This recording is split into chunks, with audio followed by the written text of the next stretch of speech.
Hello, everybody. My name is Kyle. This is Kyle's Trail Miles, where I talk about all things running and ultra running. And today, I'm just going to give a quick update on where I've been, what I've been doing for the last sort of 4 or 5 months, and what's worked, what hasn't, kind of some of the breakthroughs I've had. And my goal from this is I find a lot of value in going back and watching my videos from last year around this time and whatnot. It sort of gives me a good perspective on where my mindset was then, and of course subsequently what kind of season I had, and et cetera, et cetera. So this is that video. I'm hopefully I become some crazy YouTube star in the running world soon. I don't think so, but this will be a good video for myself to watch, next year and see how this season goes. So let's dive into it. So last season was probably my worst season, proportionately, that I've maybe ever had. And the reason for that, I think, was last winter, I really focused on getting in 70 kilometers a week. For anybody who watched any of those videos, that was my thing, 70 kilometers a week. Before that, years before, I was big into like high heart rate, fast training. Yeah, I did a little bit of zone 2, but I don't enjoy, I don't inherently enjoy zone 2. So everything I did was very sort of like high heart rate. Let's get out there, pretend I'm still in my 20s kind of thing. And I always had reasonable success in ultra running and races and whatnot, or at least for what I felt I was capable of. And then last year, through various reasons, which I won't get into, I've done other videos on that, I wanted to do 70 kilometers a week. That was my thing. And so in doing that and getting my 70 kilometers a week, it foregoed any sort of like workouts. Like I didn't do any repeats. I didn't do hill training. I didn't do long runs really. It was all about just how do I get in that 70K. And then last year, what I found was I could tell my fitness wasn't where it needed to be. My top range fitness, my speed wasn't where it needed to be. I mean, yeah, I got in this 70K a week. Great.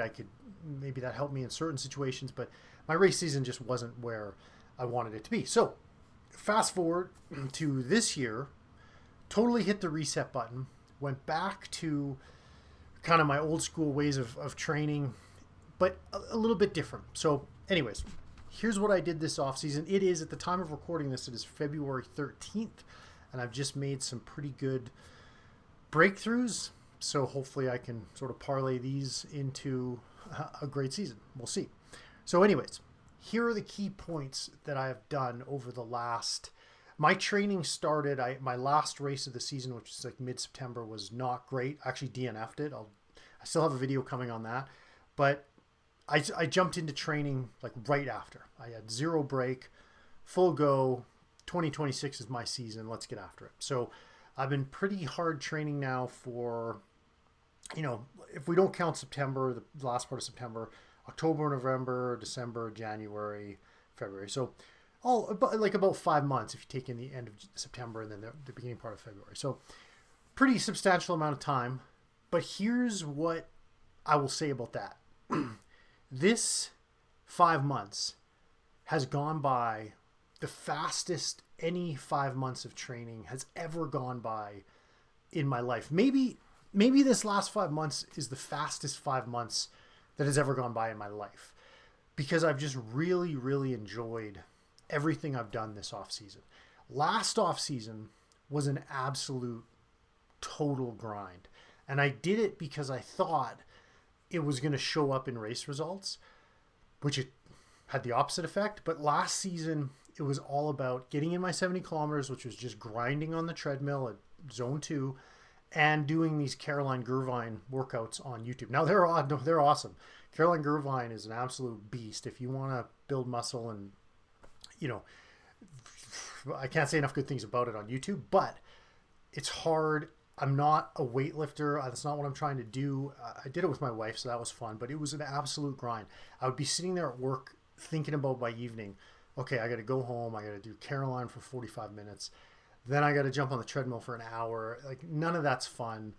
So I went from that, where that off season just couldn't end soon enough, to this off season where I've been going to spin class. Well, let me walk through what's been sort of making it so fun. So first thing I did, I joined the YMCA, And my son and I started, he's 13, so my son and I, we started going to the gym and doing weight training 2-3 times a week. And when I first started that, he's a bigger, more sort of muscular kid for a 13-year-old, but I thought that, you know, it was going to be kind of a easy peasy workout. And the kid is like in some areas stronger than I am. And so, yeah, like he can bench press, you know, 160, 170 pounds at 13. So like he's not a weak kid. And so the other day we were doing reps of bench presses, and he was doing 100. He sets the bar. So he does it first, and then I just sort of follow along. And he set the bar at 120 pounds. We're doing 10 reps. And it's like, you know, like I'm in my late 40s, man. But super fun. I mean, obviously, anytime you can spend time with your kids doing something you love and they love, it's amazing. And so we do, you know, we do everything. We do bench press. We do tons of deadlifts. We do all the machines. We started doing farmer carries. We do ball tosses. We do everything. Every single day to end our workout, we do leg raises. Like, you know, they got those little like captain's chair things. You do the leg raises, which I really need because my core is the worst part of me. And so we do that. Like, it's just super fun, you know, which has been awesome. Then 2 to 3 times a week, I go to spin class. A little bit less recently just with the weather, which I'll get into, but I go to spin class. Sometimes my wife comes. I love spin class because it's competitive, and I'm competitive, and I love it. I love it. It takes me back to my triathlon days. I love being on the bike. I just love everything about that class. And so that's been super fun to do. Stair stepper, I get on that thing. I've had some good breakthroughs there, which I'll get into, which is super, super fun. Like everything is just awesome. I have done once a week, I do a speed session. Usually it's a interval session, which I had a major breakthrough in that, which I'll get into. I don't love that workout. That it's only a half an hour, but man, that interval session is just, that thing's deadly. But again, like just ridiculously fun. Like when I'm at work now, I sit at a desk most of my day, and I'm just like jonesing for the end of the day to come because I've got to get ready for spin class, and then I'm going to go on the stair stepper or go with my son or go, and I really haven't spent much time on the treadmill this year. I've done a few long runs, like maybe 2, and then a few here's and there's, but I do my interval session on the treadmill. But yeah, I really haven't spent a lot of time on the treadmill. And so, yeah, and my heart rate in spin class is always jacked right up. On the stair stepper, it's always jacked right up. Like, it's just, everything has been great that way. So one of my areas, the 2 things that I really wanted to focus on this off season was my fitness, just in general, which brought in all the cross training and everything. And then some form of long run every week. That was really important as well. Because at the end of the day, that's one thing that I found last year really kicked me is, yeah, I got in my 70 kilometers a week, but I didn't do a ton of long runs because long runs would affect your ability to run the next day, and I needed to be consistent almost every day. And so a lot of times I'd split them up into smaller runs. But at the end of the day, as an ultra marathoner, that's what we're doing, is we're going for long runs. And so how are you not training long runs? Like what did I think was going to happen? And so, yeah, sometimes I wish I could go back and talk to that person and be like, what do you think is going to happen here? But anyways, so where's my successes? Oh yeah, so and then that's one thing I will say too is my long runs have been progressively getting better. We have had an amazing winter up here in Canada. I live in southern Alberta, and we have just an absolute amazing trail system right in our city. Growing up, I thought that like every city had this. I don't know. You just don't really think about it. But now that I've realized, like, wow, like we're so lucky here where I live in Lethbridge. We have this like hundreds of miles of just amazing trails right in the valley. We got this huge valley that goes the length of the city. But anyways, point of that is normally the trails are either snow covered or they're muddy until, into the late spring, like sometimes even into May. Because of course we get a lot of snow and then it melts and it takes forever to dry and it's muddy, and so you can't usually get into too much trail running until the summer, late spring. But this year, for some reason, we've had very little precipitation, and we've had some reasonably long strung out days well above zero. So the trails are reasonably dry. So I've been running trails now for the last like probably month, which is amazing this time of year. So anyways, so did all this training work? Was my plan successful, at least to this point? Well, here's what has happened so far this year. These are my sort of, what do I got here? 5, progress reports, if you will. I actually had another name for it I was thinking earlier of. Heat check. That's what it is. Because it's a basketball term, right? Heat, you gotta, if somebody's like really hot, they'll just start throwing up shots and the announcers will be like, oh, that was basically just a heat check. So these are my sort of 5 heat checks that I've had so far this year. When I first started on the stair stepper back in like September, I would use a 10-pound vest and I could do 100 floors in say 24 minutes. And that was a good effort. And sometimes I do 200 floors. I did 300 floors once and whatever. The other day I did 100 floors in, I think like just early stages of 18 minutes, like just over 18 minutes, which is very fast, especially with a weighted vest on. And so that was huge for me. I mean, just seeing like just the different levels, like when I first started on level 8 was kind of as fast as I could go if I wanted to go for 100 floors. Now I start at level 10. As soon as I hit 50 floors, I go up to 11, 12, 13. Like by the end, I'm basically running. And so, yeah, huge difference there. Spin class has been awesome because back in my sort of triathlon days, I remember very vividly, you get to this point in cycling where you just, I don't know, like it's hard to explain to a non-cycler, but in the early stages of cycling, I guess it's like running, where in the early stages you're always grinding. Like it's just this, I don't know, this grind, I guess. And then you get to this point where you're just in this flow state. And so it took me quite a few months. Like at first it was always a grind. And then the other day I went out and I did, in 1 hour, I did 34 kilometers, 36 kilometers. I can't remember. 36 kilometers actually. And my goal was 40 kilometers in an hour. I did 36, but I could just tell by the way I was feeling, like I had tons of power the whole way through. I felt great. And that's really the key, is like, especially on the bike, is your legs just start to hurt, especially if you're really pushing out high wattage. But then you get to this point where it's like, I can just kind of go for like a long time. It's like running. And so I finally reached that. Now, this was probably about almost a month ago now, 3 weeks ago now. So my goal is 40 kilometers per hour, or in 1 hour. And I'm sure I'll get there soon. I was actually thinking of going out in the next couple of days and trying that. So huge breakthrough there when I first started spin class again. I haven't cycled in like 15 years. It was tough. Next breakthrough I had just recently, keeping in mind it's February, is because I've been able to get out and run a lot in the coulees or in the hills recently. We call them coulees here. There's a local race here, the Coulee Cactus Crawl, that I did 2 years ago when I had kind of my best race season ever. This was my lightning in a bottle race. This is what you could argue kind of screwed up all future races, because I suddenly thought I was, Jim Walmsley out there. I did this race in 3 hours and 15 minutes, which I came in 6th place. I was 3 minutes out of the podium, but anyways. So arguably, could I ever replicate that? Even at that time, probably not. That was just one of those days. The other day I went out, I did the exact same race, and it was pretty muddy in certain spaces. So I actually had to stop quite a bit and get the mud off my shoes. Plus, if you've run in sort of mud, it just kind of like grinds you down.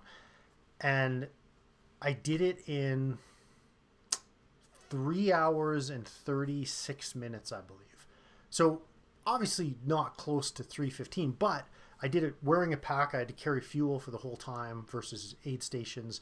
I was in, heavier clothes, again, muddy, but just the way I felt and whatnot. I was actually kind of hoping to do it in under 3:30, but I'm blaming the mud for that one. But awesome. Like for this point in time, where I'm at, it's, February, colder outside. Like to be able to do that in 3 hours and 37 minutes in a training run with a pack and all that, like awesome, you know, and I felt great at the end. I was able to kind of like sprint it in at the end, like just, yeah, really, really just sort of showcase that, yeah, I'm doing everything right this year, or at least a lot. Then the last thing I did just yesterday, and this was sort of the true heat check or progress report, if you will, is like when you talk about running conditions, or sorry, like trail running conditions, there's obviously different variables, but I really wanted to know where I was at.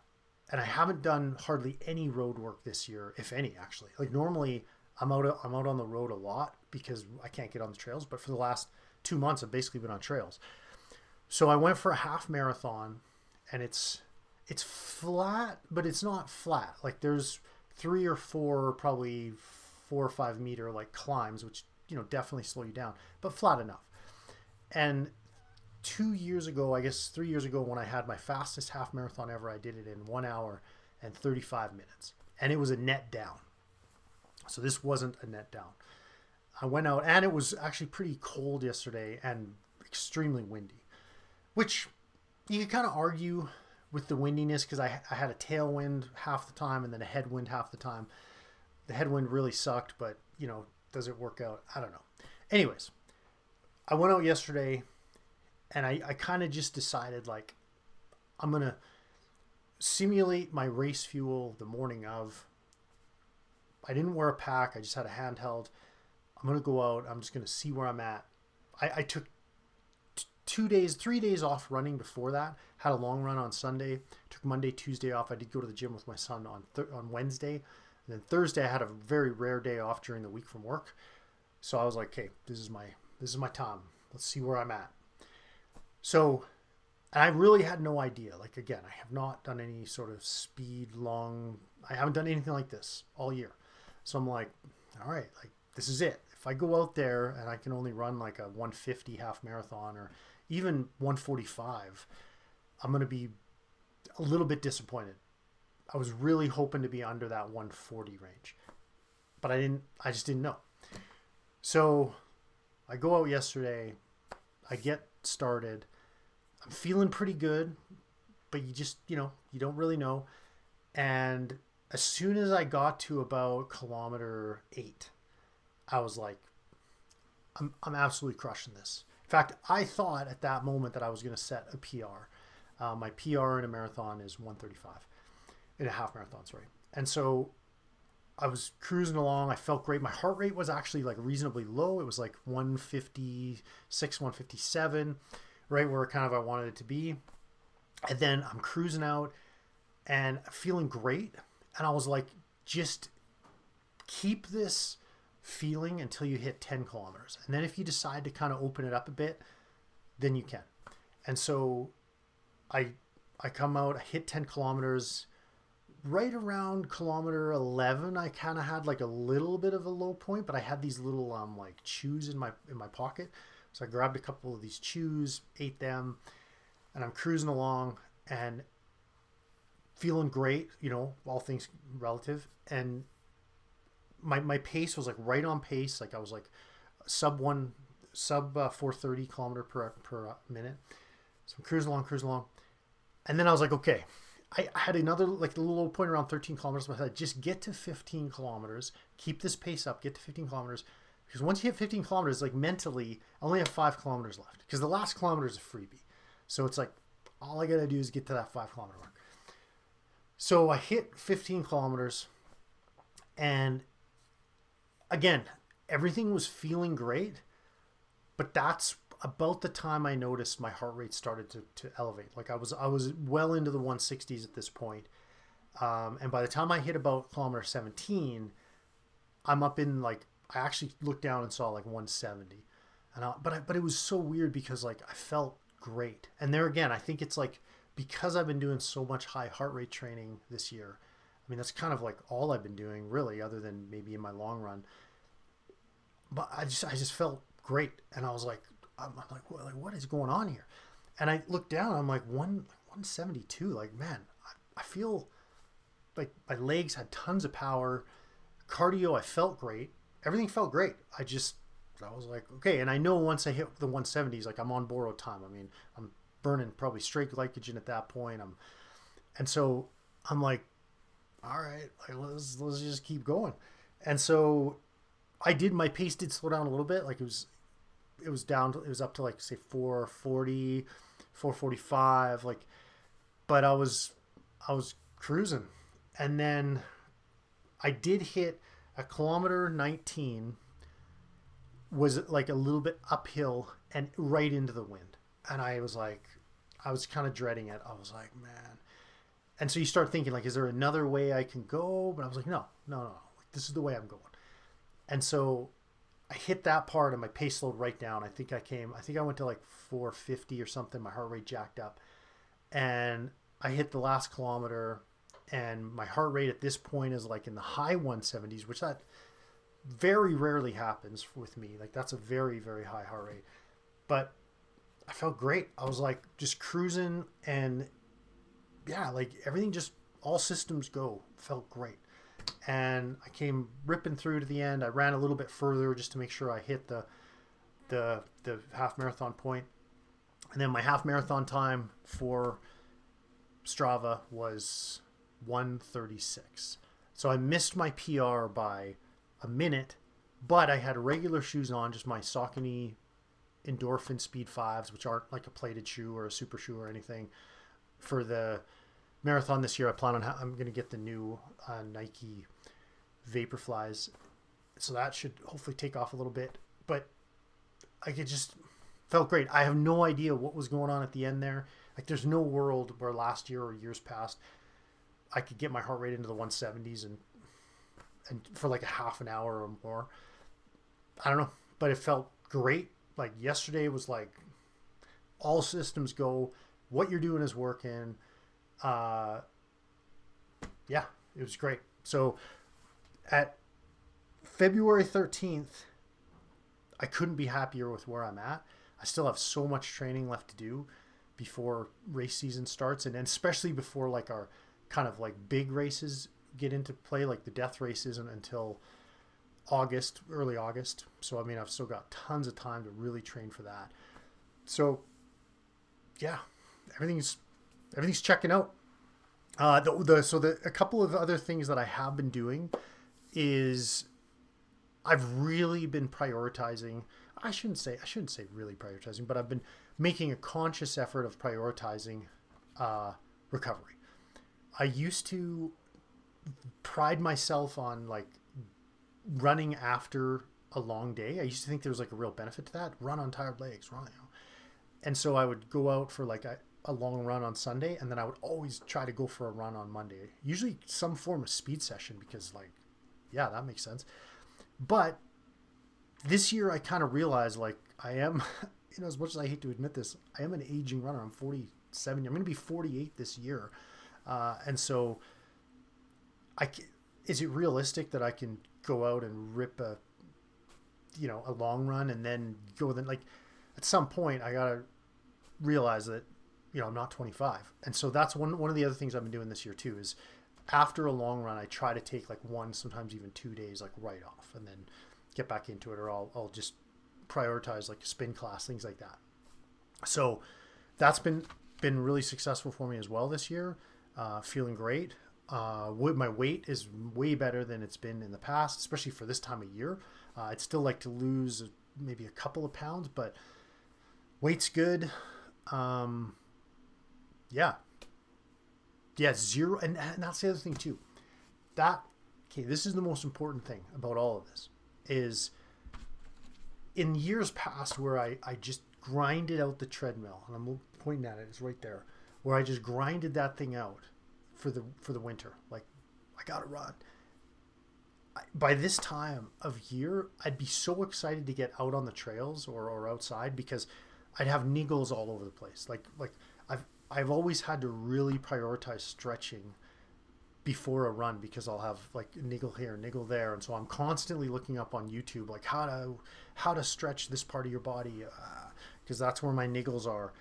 And this year, zero. In fact, sometimes I don't even stretch. A lot of times I go for a run right after work, so I'll pack because we have limited light here, and so I'll pack my bag, throw it in my car, and then when I get to the trailhead, I just right down the street from my work. I don't stretch at all. I just go out running. Zero issues, zero niggles this year, zero pain anywhere. I don't know. I don't know what to tell you. I think it's a combination of prioritizing rest days, especially after runs. Like yesterday, for example, I went for that really fast half marathon. Now it's only a half marathon. It was only out there an hour and 37 minutes, but that's a hard 137 minutes. I mean, or hour and 37 minutes. I mean, that's all my body could give for an hour and 37 minutes. And so now my wife this morning, she always jokes with me. She's like, so what's on the docket for tonight? And I'm like, nope. I'm like, I'm not exercising today. And she's like, what? And I was like, yep. I was like, I went for a really hard run yesterday. So today, like maybe I'll go to the gym with my boy if he wants to, but I'm not doing any running. I'm not going to do any cycling. Just today's rest day. And she's like, are you okay? But that's just really been working for me. So yeah. And again, like zero niggles, zero issues with just anything, like knock on wood. Like I just feel so good. Yeah. So there you go. You know, I'm certainly not discounting Zone 2 training. I think there's definitely a place for that. And I will get more into that in the summertime when I'm getting outside and I'll kind of pick my spots maybe. Because at the end of the day, I just love getting outside running. And so I'm going to run most days. But I think that's where you've got to get into it. Whereas like in the wintertime, I'm not like, I just got to get on the treadmill. No, like, go hard when you do it, and then take maybe an extra rest day in the winter. But then in the summer, when I get outside every day, what I'll probably do is maybe I'll probably run 6 days a week. But hopefully, because I've been cross training all year, my body will kind of sustain that through the summer. But I will then really be conscious about incorporating in 3, maybe even 4, like really easy Zone 2 training days. Just get out, enjoy. But then those other 1 or 2 days, I'll really focus on high heart rate, just, getting after it. So, yeah. The only other thing I will say that I did change this year, this actually came from a friend of mine because we were out in the mountains last fall rather. And he just like runs up a mountain, like not power hikes. And so I was like, okay, I got to start running more hills. And so now, unless I'm setting a time, like when I was doing that 3.5 hour, like I was really setting a time, that was about like maximum ROI, like a power hike the hills, but if I'm just in like a training thing, I try to run all the hills. So that's one thing I've really changed this year is if I'm in a training run the hills, because it's great. It's great for everything. It's great for your legs. It's great for my hip flexors, which is something I really need to work. It's great for my cardio, great for my recovery, everything. So really, really changed that as well. And yeah, so there you go. The question is, will this translate into a great race season? The jury is still deliberating. But that's how it's going. New update coming in a bit. And yeah, talk to you guys soon.